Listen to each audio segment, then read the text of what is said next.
Hey guys, Jag here, and welcome back to World of Tanks. Woo! And welcome to the review of the Jagpanzer E-100, also known as the Jägeru. The Jägeru is a German Tier 10 tank destroyer along the armoured TD line. She is also my second Tier 10 tank.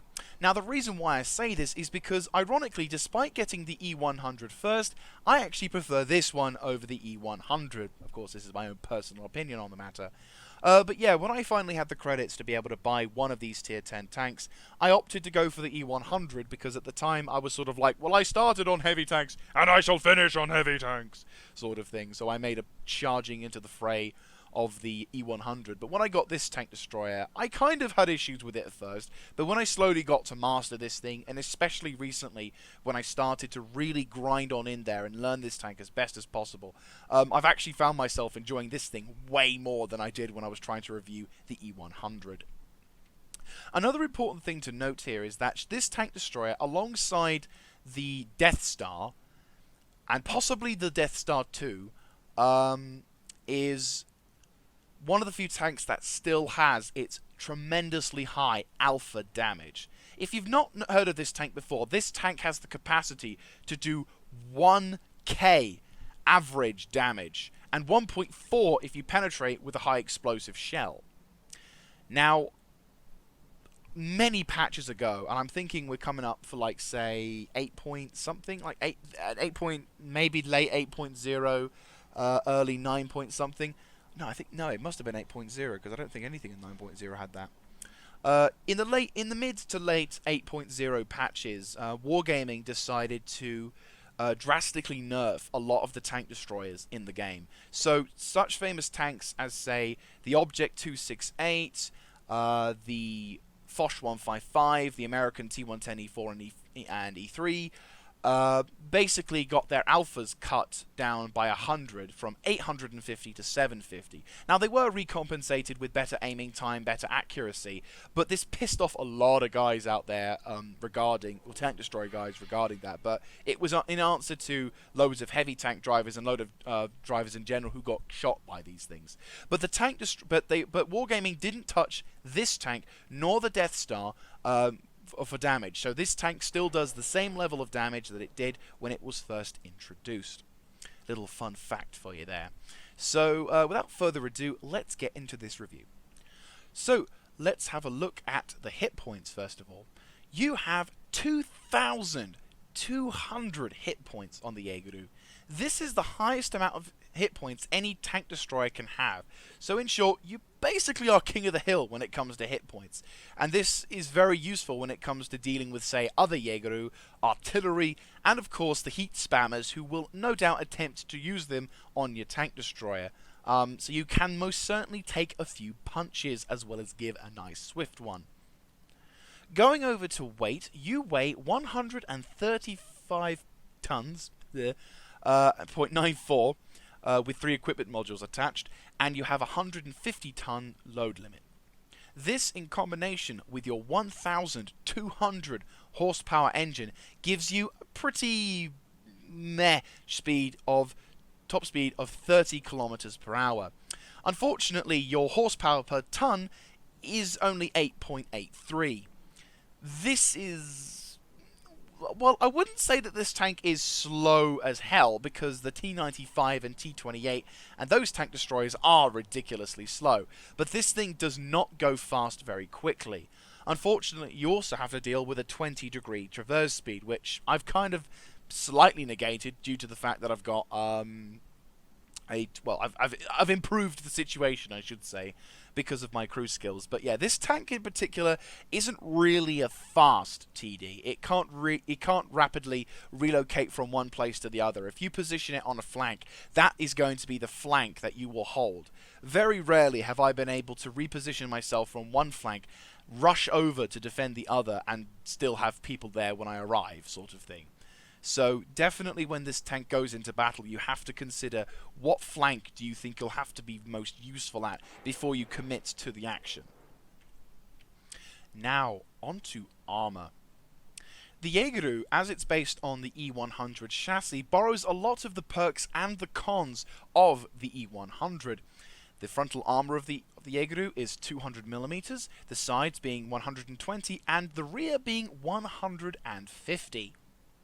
Now, in order to see this particular stats for this particular, all the little tiny soft sections that World of Tanks doesn't tell you, we're actually going to go over to a website called, I think, World of Tanks GG.com or something like that. It's basically an online website which will provide you details on the soft stats of all of the vehicles in game, and will also show us a live representation of the armor values on this tank. So without further ado, let's go check that out.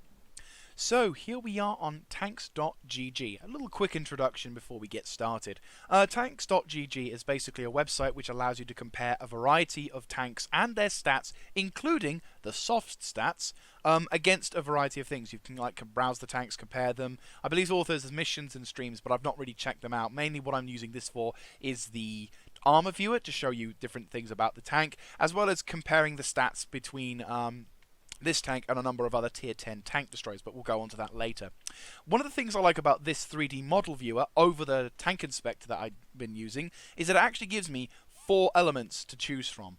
I can either go with a collision model like we have in Tank Inspector. I can also go with a visual module, which we also have in Tank Inspector, but I actually get 2 more variants to choose from. First of all, this hybrid variant, which I don't think I'm ever going to use because it's simply a it's basically the same as the compression and the visual module, collision module in one, which I don't think I'm ever going to use. But the other variant, which is this thing. This is known as the live variant, which is a collision model showing real-time penetration chance from the compare the tank, which in short means that wherever I angle the particular tank, you'll notice the colors are changing. Green being easiest to penetrate, and red meaning hardest to penetrate, and purple meaning instant bounce. So this is actually quite useful if you're sort of wanting to figure out the weak points of a certain vehicle if you're facing at it at different angles. Now with the Jaeger, I'm going to tell you about 2 particular weak points and what to do in order to counteract to try and sort of either A, find a way to make the enemies ignore them, or B, be able to counteract them. So the Jaeger has 2 major weak points. The first is kind of universal to German tanks, is the German under Glacius weakness. If you've been using the Jagdtiger, you'll know exactly what you need to do with this particular thing. Find a way of hiding it, either by hulling down to a point that the enemy can only see your upper plate, or side scrape so that your enemies can only see a section of this tank of armor. That is pretty much the best thing I can recommend with that. It's kind of, if you've worked with these tanks by now, you should know how it all works. But generally speaking, hide this, because this everyone will aim for. They know they can't penetrate this position, this armor, and they know they can't penetrate this section without having to load the gold, which I've not been shot at gold here, which is, in my experience, but there will probably be someone who will use gold ammunition to pen these side cheeks, so expect that. But most of the time, people will try and go for an underglacial shot if they have a chance to. The other weakness that the Jaeger has is this commander's cupola located here, which I'll just jump over to the visual model to show you.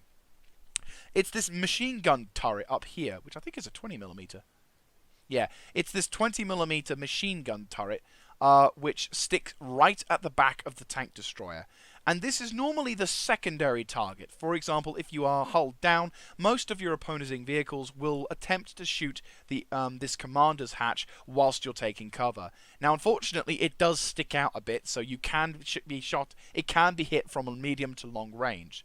Now, for counteracting this, I would recommend, if you're hulled down in a position, you're in the middle of a reload, and an enemy tank is appearing in front of you, what I recommend you do is you raise the gun up to about, say about here-ish, and then either to the left or right, or maybe if you want to protect your commander's cupola, you might want to go here, and then do a bit of a tango dance by basically wiggling your tank left and right, which kind of recommends you put your gun to sort of the middle section so it has an equal spread. Because what this does is, as you're wiggling your tank, it doesn't reduce the penetration chances of the armor, but what it does do is it makes people either hesitate to shoot, or it makes them fire and potentially miss the target. I can't guarantee that this, I can't guarantee that this is going to work every time, but I had on certain occasions been able to do this long enough for my gun to reload, and I'm like, right, I'm reloaded, fuck you, bang, sort of thing. But at the same time, it is just a little tiny dance to try and stop your opposing enemy from getting a shot into your commander's hatch and depriving you of those very nice hit points. Now, going on to the secondary tactic when it comes to dealing with opponents in the open or in general circumstances is, like the E-100, angle. You want to angle as much as humanly possible, because what this will do is it will utilize your spaced armor as well as your upper plate and tracks to be able to hopefully either absorb or bounce the shot away. From this angle, you can see that if you angle to like such, you'll have a higher chance of being able to bounce most of the items in question, either by the spaced armor bouncing off, your tracks potentially eating the shot, or this little section here. Now, I cannot once again guarantee that this will work all the time. There will be that one cheeky bugger who will get a shot in no matter what happens. So regretfully, that is a possibility. But regardless of that, you do have a much better chance of bouncing. And in fact, on multiple occasions, I've had games where I've bounced over twice my hit point amount due to me angling my armor as such whilst I'm reloading or moving into position, and loads of tanks have just popped shells at me and I've constantly bounced them. You will also be tracked a lot, which when we go into commander skills I will elaborate on, but either way, you've just got to make sure that you angle your armor as such in order to defend against any shells coming into your position. Anyway, guys, I'll now take you back to the garage. Now, onto view range and signal range. The Jaeger has 390 view range and 720 signal range. Now, for view range, you have pretty much everything else. Everyone else's same view range. There's no real differences or any differences between the tank destroyers at view range. The only difference really is your signal range, as you only have 720, whereas certain vehicles already have 750. So, radio-wise, you're not doing exceptionally well. You are like minus 30 meters, but I've not really found myself at a disadvantage too much due to having less than say 750 signal range. So, I would argue it's not that really much of a concern for a Jaeger driver. I've not really relied on my radio to save me in that sense. Now, onto my favourite part of any review, the gun. And the Jaeger has certainly got a very nice gun to work with. She has the gun 17cm pack, although personally I prefer to call it the 170mm gun. It is glorious. You have a 2.33 rounds per minute, which equates to a 22.18 second reload, which I believe is ever so slightly faster than the KV-2. For penetration, for standard armor piercing, you have 299mm worth of pen, and for the premium shells, you have 420mm worth of penetration. Should you hit and penetrate with your opponents, you will be rewarded with an average of 1050 damage. This is fantastic. This certainly does strike a fear into the hearts of many, and on more than one occasion you will find that when you're going around the corner and you're looking down your sights at your opponent, you will see them shit themselves as they try to back off around the corner. It is hilarious. Going over to the high explosive, this is the only issue I would say I have about the gun, is it only has 85mm worth of penetration. Why, Wargaming? It's 170mm! This thing could fuck over a building if it fired! It's just shitly big. Why only 85? Ugh! Well, either way, should the occasion arise whereupon you have high explosive loaded, and either a Waffenträger Panzer IV comes along, Waffenträger E-100, Borsig, Leopard, anything with less than 85mm of armor, it's your wet dream come true, because you can cause 1,400mm damage. There we go. English, work for me. You can cause 1,400 average damage with the gun. It's just overwhelming. That's how awesome it is. Just the concept of it makes me go, oh my god. It is absolutely fantastic. I have yet to pull this off, but I will do one day, and it will be glorious. Going down to accuracy and aiming time, you have 0.35 accuracy and a 2.7 second aiming time. So those last two bits are actually absolutely fine. Accuracy is lovely. Now, I must warn you, before we go over to tanks.gg to look at the soft stats, I will warn you that this gun, if you've driven the ISU 152 BL10, you know what I'll be talking about when I talk about this thing, is that this gun can on occasions troll you. There will be games where either the shells won't go where you're aiming them, won't penetrate, and instead will just track, or you won't really get the high alpha that you're really hoping to get. So it's not as bad as the BL10, but it does have the potential to really screw you over in the senses of RNG and damage, because some games I've barely done 1,000 damage with one shell, or many of our shells, or on other occasions I'll basically just be going into the side of a tank and it'll only track it, so it will have that potential. But apart from that, there are occasions where also you get high alphas, so once again, it has the potential to troll, but it's not as bad as the BL10. Anyway, I'll take you now to the tanks.gg to compare the soft stats. So here we are on tanks.gg once again, and this time I'm going to be mainly comparing the gun, the firepower and weapon handling between the Jagpanzer E-100 and the FV215B Death Star 183.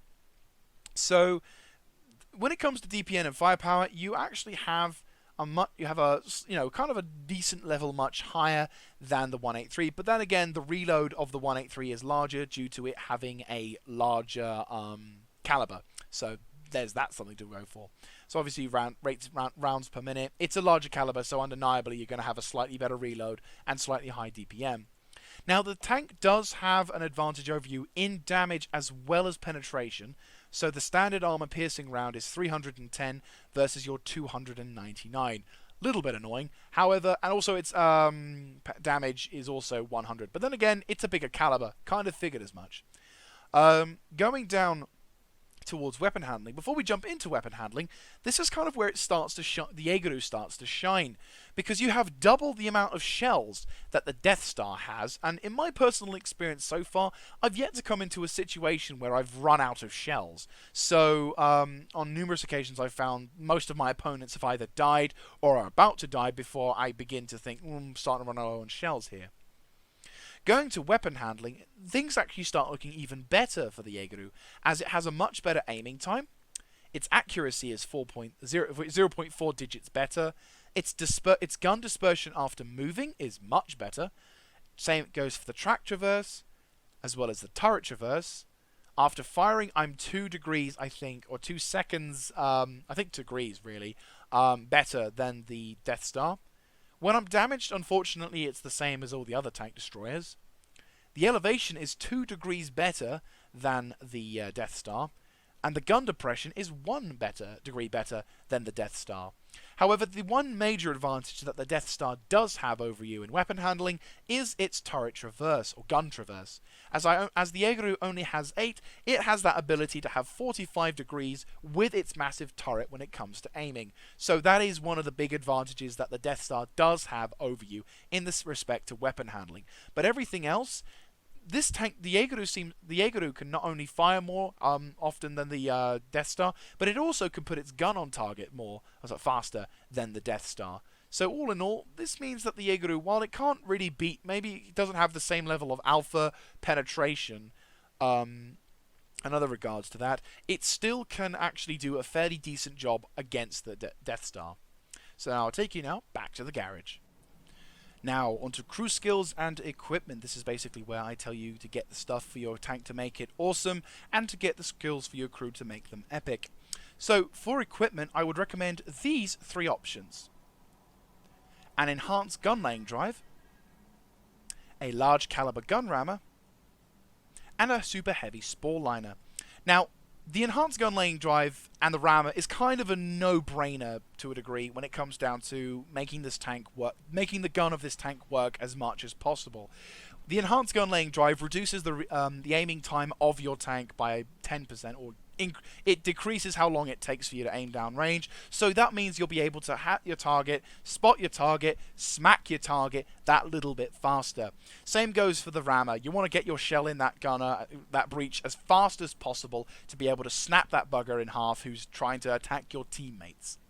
Now, the Super Heavy Spore Liner is something I would recommend as kind of a middle finger to artillery, as because this thing has no hope for camouflage whatsoever, you're going to be targeted a fair amount by artillery simply because either A, you're a Jaegeru, you're a big target. If the artillery sees you, it'll want to knock you out. Or if on certain occasions, and this is more of a case of anything in World of Tanks, you are also one of the you're sort of next to other heavy tanks. Artillery will kind of prefer to cluster with you. So if you're close to other tanks, or if other tanks are close to you, artillery may go for you there. So having a super heavy spawn liner will definitely be a very useful thing, as it will reduce 50% of damage from explosions.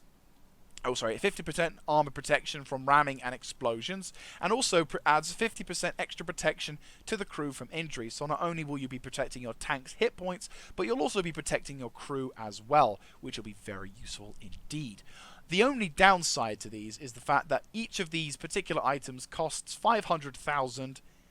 And with the super heavy spore liner, it costs 750, 750,000 credits. But I severely recommend getting. I would say if you want to try and have a game, I would say this is a very useful upgrade, as it will definitely provide you that extra amount of protection, as well as give you peace of mind if you ever are hit by, say, a T-92 or an Object 261 or something along those lines that will really screw you over.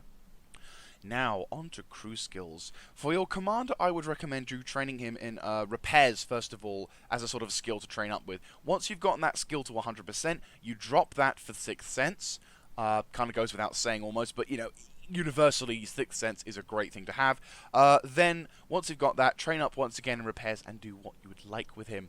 For your gunner, I would recommend you either train him up in Snapshot, which basically means improved accuracy during turret rotation, which apparently, finger quoting here, apparently still kind of works for the Jagdtiger. I don't know why, but apparently it still does technically work. But if you feel that you don't really want to take that chance, then going on repairs is also just as good. Once you've got either skill up to 100%, I would highly recommend you drop it out for Deadeye. This increases the chance to cause damage to enemy vehicle modules and crew, and is only effective with AP, APCR, and heat, so sadly, no high explosive for you. But this definitely is quite useful, as on a number of occasions I've been able to ammo rack stuff. Not that I couldn't ammo rack them before, but at least this particular perk does give you that extra chance to potentially ammo rack. Going on to the driver, the first thing I would recommend more than ever is clutch braking. That 20 traverse speed does mean that with clutch braking we will be able to increase your vehicle traverse speed, which potentially could save you from either being outflanked or being able to react to something, or maybe even being able to angle at that critical moment where you can bounce the shell. Once you've gotten that up to 100%, you'll then want to have off-road driving. This reduces the ground resistance when driving on soft and moderately soft terrain. So generally speaking, it gives you a little bit of a tiny buff in acceleration, as well as turning potentially as well. So it's an extra ability for your traverse speed. So that is very useful for these two skills. Once you've done that, repairs and whatever you wish to go for next. For your radio operator, there isn't really much I would be able to recommend. Either you make him train up in repairs first to 100%, or you make him train up in situational awareness. These two are the only skills I personally can see are ever having any use. This situational awareness extends the view range, so in certain tank destroyers which don't really have that much view range, you can definitely use this to your advantage, or repairs, but either way, as long as these two skills are trained, you should be good. Now, for your loaders, I tend to, with tank destroyers which have 2 loaders, you can technically take advantage of the situation. For your first loader, what you'll want to do is make him train 1 skill to 100%, then make him drop that for Adrenaline Rush. Accelerates the gun reloading if the vehicle has less than 10% of its hit points left. Now, obviously, this may not have. If you're a good player, if you're a good enough player, or if fate is nice to you, you may not have to worry about this too much because either A, you die too quickly to be able to take advantage of this, or you are generally okay health-wise by the end of the game. But generally speaking, this is certainly something useful to have because if you're in a bit of a carry situation and you're on your last legs, it's certainly it's certainly good news to see that this thing's going to be coming your way and helping you out with your reload. Going down to the other gunner, loader, you'll then want to do the exact same procedure, except you'll want to instead go for safe stowage. This increases the ammo rack durability. So basically I don't often have issues with ammo racking, but this vehicle does unfortunately have a bit of a big target on the back, which can have ammo racking issues. So, it's a bit of a safe precaution, and as you've got a second loader, it makes sense to have a different skill to the first because, like the Adrenaline Rush, it says it does not culminate, which basically means you can't, for example, put 2 Adrenaline Rushes in and be able to reload twice as fast. It only applies to one of the loaders, so it makes sense to put 1 loader with Adrenaline Rush and 1 loader with ammo rack durability. So, that's all of the talky sides of this review done. Let's go into a couple of games to show just how awesome this tank's gun is at shooting stuff. So, here we are for our first game. This is Lakeville on a standard map. I am in my Jaeger, joined by Nimbus in his E-100. Let's go. So, very quiet at the moment. Wow, that is really quiet. There we go. So, as you can see, the Jaeger is kind of sluggish. E-100 is beating me in a drag race, which is a bit impressive to say the least. So, guaranteed you're not likely to be able to outrun many of your opponents if you're being chased by a few mediums. But eventually, slowly but surely, you do pick up the pace and eventually reach your 30 kilometers per hour speed limit. But once again, it's not much. I mean, I'm alternating between 27 and 28 kilometers per hour, so it's not really what I would say as the ultimate in ultimate in speed terms. So if you're not a big fan of sluggish tank destroyers, you may find this difficult to work with. The other little tanks trying to sneak by, and I'm just being like, nope, E-100, get out of my way. So the game starts off kind of fairly average. We have a roughly not such a great spread of tanks in the valley on the 1-2 line, but we have got a few other tanks sort of watching the middle. I say sort of. Most of the medium tanks and heavy tanks are pushing into the town.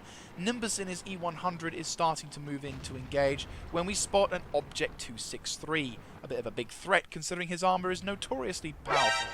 I fire, and unfortunately I don't hit, or I don't penetrate. I kind of admittedly snapshotted that in a vain hope to try and hit his gun mantlet. So as you can see, I am angling my armor to ensure that the underglaciers is hidden whilst engaging my opponents. Moving into position. I get a very nice opportunity to shoot at the side. I fire, I wait and I fire, bang! Target is instant hit. And now he's on 89 hit points, which then allows the T10 to get into position. Now unfortunately during this, Nimbus is starting to be overwhelmed by a variety of enemy tanks, so I basically start gunning it towards the middle section, and just as I'm about to get there, an Object 140, sort of looking over there, and then an Object 268 appears, and I think, shit, no, we've got to try and get a shot in on this guy. So I aim, I fire, I only track him. This, as I said, BL10 logic. It can track and do nothing. So anyway, as I'm making my way up across, Nimbus is desperately trying to push up. I'm trying to tell him, no, hold off, hold off. I'm in my reload. I'm getting shot at a lot now. I'm starting to get shot at now. Enemy Object 140 drowned himself. Well done. And I fire. Clip, snapshotted. Didn't do a really good job there. Not really what I should have done. I should have waited a couple more seconds to pop a shell. Enemy E-75 is having a look. I'm trying to keep an eye out for that T-54. E-75 was targeting someone else. Nimbus is getting ripped apart by loads of shells. So now this time I'm starting to push up against the enemy T-110, T-54E1. Nimbus gets a good shot into the T-54E1. I'm being hyper aggressive at this point. I basically want to try and scare off things. I originally was going to go for the E-75, but then I thought, no, T-54E1, go for it. And so I tell Nimbus to try and move up in front of me, quickly fix my treads. I fire. E-75 gets a rear shot. T-54E1 gets a shot into me. He takes his time and gets an underglacial shot into me. I tell Nimbus, Nimbus comes in to try and help. I ask him if he can stay there. I try and reverse to get out of there. I almost have my gun loaded. Unfortunately, the E-75 does kill Nimbus. I, intensely filled with hatred and rage, attempt to get a shot in on the E-75. Fuck you. What? What? Oh! And another shell from the E-75 goes into my underglaciers. The troll is real with this gun. So I am denied the ability to avenge my poor camarade who so willingly gave his life to save mine. Me feeling horrible asking him to pull up and help me out there. Oh, this gun. As you can see, it controls you quite nastily. Shots that should have penned don't. And it's just, oh, such a heartbreak at times. So as I go around the corner, bit hyper-aggressive once again, I have a little look at the E-75. Hello! Bang! 1k, 73 damage, just a bit above my average. And luckily for me, the E-75 enemy is dead. And I'm waiting on the T-10. I'm sort of trying to see... I'm going to try and see if I can... I'm sort of seeing if I can get a shot around. But by this point, he's not really worth the hit points, and he dies before I have a chance to do anything. So unfortunately, you know, not too... like, reload's just taken a bit too long. So at the moment, the game is still kind of in the air. We've got... Our team is now pushing in the middle. We're more or less on the winning pie. And our medium tanks are now charging towards the enemy base. I see the T-10, but then I think, oh, I can have a little go at the 110. Made a bit of a mistake here. I was thinking the 110 was behind, but then all of a sudden an FV-183 appears. Now, I made a mistake previously. By going down into that ditch, I basically had no chance in hell of being able to get any kind of shots. And this is where the sluggishness of the Jägeru can work against you, as everyone else was now carving the living crap out of the enemy team, and I simply had to roll into position, hoping that there would be someone there, praying that there would be someone there by the time I would eventually arrive. Two tanks are knocked out. Death Star's knocked out. There's only an STB and Centurion left. I want to try and see if I can get a shot in. I finally arrive on scene. Centurion makes a break for it. I fire. Only fucking tracks him. Ah. But of course. I mean, sure, I get assistance damage, but goddamn. So anyway, that's it for this replay. I will take you now back to the results screen. So, here are the results of that game. While the game was good in a sense that we got a decent amount of damage, the gun did show its trolley side. It bounced on certain occasions, it tracked more than anything. I think I had more tracks than penetrations in that game, which, while it does give you some limited forms of experience in order to, in progression, it still isn't as satisfying nor as useful as your gun actually killing the target. So if we go to the form of experience, I didn't actually score too well in that game. I only got 872, whereas the E-75 Patton and Waffenträger got more. He also got more damage, but obviously I would have got more had my gun actually behaved itself, though I did get a Confederate medal, so I did get some little token appreciation for the fact that I did at least something. I also got a fire for effect, a bruiser, and a second class mastery. So while the game was good, I still didn't like how that went. It was still a bit like, come on, E1, Jägeru, don't do this to me. And I also felt bad that Nimbus died nobly to save my ass. Anyway, I'll take you now to the second game. So, here we are for the second and last game. I am once again in my Jägeru on Ruinberg's standard match in a platoon with Bidenwar. Nimbus. Bidenwar being in his 50B and Nimbus being in his tier 10 mouse.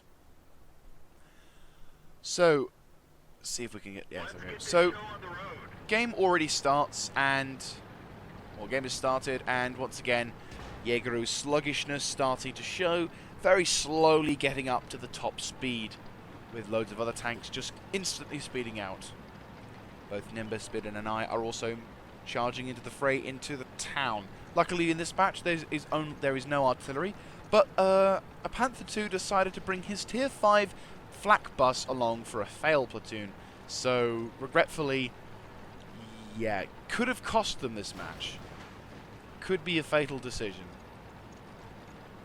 So I now move into one of my preferred spots when I'm spawning on the south side when utilizing the Jaegeru. Luckily in this game we don't have any artillery, so I can comfortably sit here. And just quickly noting, one of the advantages of the hulling down style is that, as I was saying before, when it comes to this armor, the only real target now that the enemy has to shoot at me, even at that, is this cupola here. So bearing in mind you've got this thing sticking out when you're hulling down. Anyway, going back to the game. So I'm taking my time when Nimbus decides to push along to the middle of the road, as there were a number of enemy tanks pushing down on our right-hand flank. And unfortunately there wasn't an amazing amount of tanks there anyway, so we're making a move towards supporting it. But unfortunately, because there wasn't any scouts along this point here, we had no idea as to whether there were any tanks camping or waiting for anyone to get spotted. So cautiously, Nimbus providing me a bit of cover there. I at first think about going for the flak bus, but instead I decided to go for the Panther. Nimbus deciding to kill the flak bus, but then deciding to charge across to the other side where a shit ton of vehicles are popping shells and trying to do as much damage. So I'm just trying to reload and trying to take cover, 50B pulling back. And at first I was going to go for the Panther II, but Bidden moves into position to take a shot, and then I spot an enemy T-54. I aim, ammo rack! Yes, a full health T-54 goes bye-bye, and all I can think about is saying, oh my. So I bounce the T-54 lightweight, but a 50B gets it under Glacius. He fires again, but I'm unfortunately making the mistake of showing under Glacius, so I take 2 hits from him. T-54 lightweight is damaged. I was going to try and have a go at the Centurion, but then the Batchat comes along, and I'm like, no, sir, you are not killing my friend. So 50B once again takes a shot, and as you can see, angling, trying to make sure he doesn't go for my under Glacius. And T-54 bitching and moaning about getting killed in the game. Sorry, mate, no intentions on ammo-racking you there, but shit happens. So now the game's coming to a head. We've won the eastern flank. And now we're making a push along, waiting for the 50B. Annoyingly, the spotting mechanics troll me once more by hiding him until he decides to move, meaning that I wasted an opportunity to get a kill shot in. Really fucking annoying. But anyway. So now we're taking our time aiming down. Nimbus is trying to hold the line. LTGB kindly gets out of the way. And now I'm making a move towards getting a shot in. 50B not noticing. Bang! I get a low roll of 959. So not too good, in all honesty. And even though the 50B may be reloading, I don't take any chances. I'm angling, trying to ensure that I don't get hit or penned or whatever. By this point, though, unfortunately, the game has come to a head. All of the tanks that are worthy of being blown up are now sadly dying. T-54 claims... T-49 just about to get claimed, but unfortunately I don't get the chance. And the last 2 tanks remaining. Boom. Game over. So, sadly denied the ability to do any more damage in the game. Thank you very much, Reload, but oh well. But however, having done that, we have done a fairly decent game, especially completely blowing up that T-54. So now I will take you to the results of this game. So, here are the results of that game. Unfortunately, because of the way that the Jaegeru works and because of its popularity, I only got, once again, a Mastery Class second class Mastery. But I did get a Demolition Expert for ammo racking a vehicle, as well as, once again, getting a Fire for Effect. I only fired 4 times in that game, virtually, or 4 times have I actually hit something in that game, and I was able to get a nice 4K damage out of it. For experience, I didn't get the most. That goes to the E50 Ausführung M. as he did not as much damage, but he did do a fair amount of experience for either spotting or doing damage or blocking damage. Another cool thing I'm going to go on to is, damage blocked by armor. In this match, I took a lot more damage, potential damage by armor, so I'm just going to quickly show you.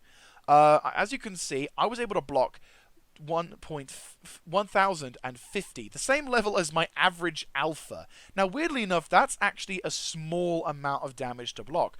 On more than one occasion, I have been able to block like 2.5k worth of damage, and that's the average. If you get more than that, that starts to become impressive. But beforehand, it's more of a, well, you're taking a couple of bounces, but you'll be fine in a few minutes sort of thing. Or you'll potentially take damage in a few minutes. So all in all, I'm quite happy with how that game went. A lot more happier since I Amaraked a tank from full health. And once again, if you are watching this, Mr. T54, I do apologize. I pretty much killed your love. Oh, you didn't even get any damage! Oh no! I do apologize, Mr. T54. I did not know it was going to blow the living crap out of you. So hopefully you'll forgive me. Anyway, I'll catch you guys now back in the garage. So guys, there you have it, the Jaegeru. I would definitely say that this is one of my favourite tier 10 tanks. And maybe you could call me slightly biased in the sense that I find that the German armoured TD line to be one of the more enjoyable lines to go through. Yeah, you could argue I'm slightly biased in that fact, but I really do enjoy the German TD line. Most of the tanks I've played through, I very much enjoyed. The only tanks I've not really enjoyed were the Jagpanzer 4 and the Ferdinand. Now, I heard in recent times that the Jagpanzer 4 has been buffed, or slightly changed, so I am needing to do a re-review of that.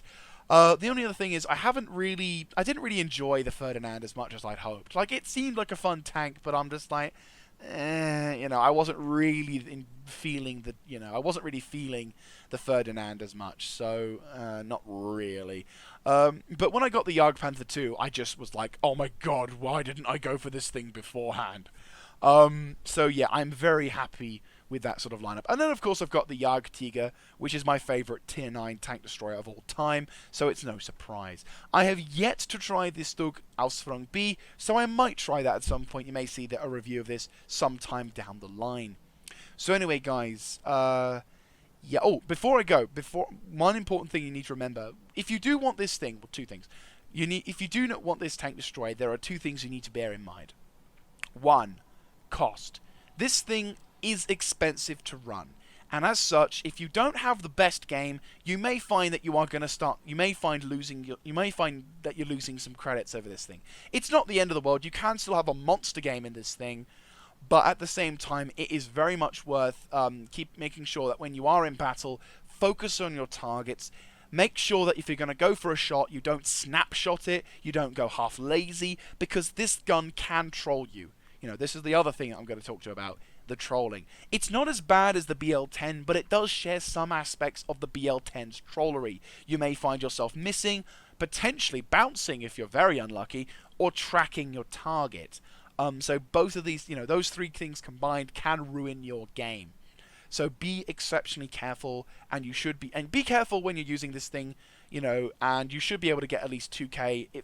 If you get 2k, then that's more or less a fairly semi-decent profit. But obviously, if you use this thing well, you may find yourself going into a game where you can do 6k.